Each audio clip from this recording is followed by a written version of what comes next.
Si est une affaire qui tombe mal pour Didier Deschamps, à 3 mois du mondial, l'affaire Paul Pogba prend un nouveau tournant avec le placement en garde à vue de Mathias Pogba, frère aîné du champion tricolore, dans le cadre de l'enquête pour séquestration en bande organisée, association de malfaiteurs en vue de commettre un crime et extorsion en bande organisée selon France Info. Mathias Pogba s'est livré de lui-même aux enquêteurs. L'affaire a pris des allures de règlement de compte entre frères quand Mathias Pogba a sorti une vidéo sur TikTok, accusant son frère d'avoir payé un marabout contre Kylian Mbappé et souhaitant faire des révélations. Le monde entier mérite de savoir certaines choses afin de décider en toute connaissance de cause si son frère mérite vraiment l'admiration, le respect, sa place en équipe de France, s'il est une personne digne de confiance, avait-il indiqué dans sa vidéo.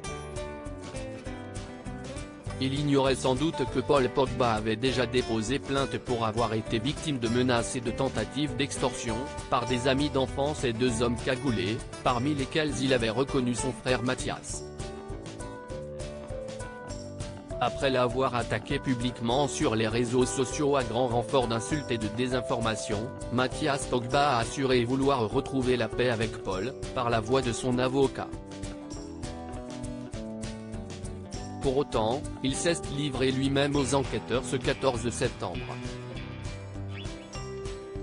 Pour les avocats de Paul Pogba, les déclarations récentes de Mathias Pogba sur les réseaux sociaux ne sont malheureusement pas une surprise, ajoutant que les autorités compétentes en Italie et en France ont été saisies il y a un mois, menacées et extorquées jusqu'au haut entraînement de la Juventus de Turin. Paul Pogba a été entendu par les enquêteurs car Paul Pogba a craint pour sa sécurité et même celle de sa mère.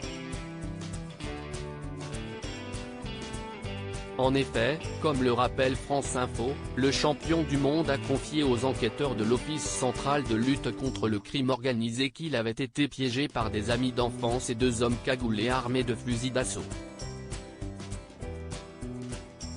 Selon lui, la bande lui réclamait 13 millions d'euros et l'a plusieurs fois intimidé depuis, jusqu'au centre d'entraînement de la Juventus de Turin, où il affirme aux policiers avoir reconnu son frère Mathias Pogba parmi les suspects.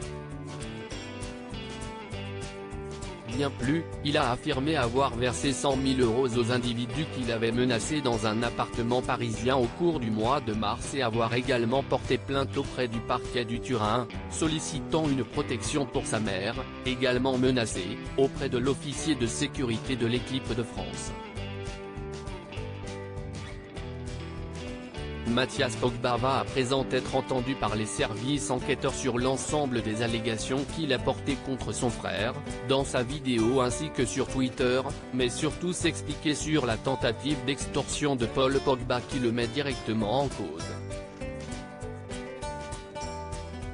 Sa garde à vue pourra être prolongée jusqu'à 96 heures s'agissant d'une affaire en bande organisée, avant d'être éventuellement présenté au juge d'instruction pour être mis en examen, dans l'instruction ouverte contre X, le 2 septembre dernier.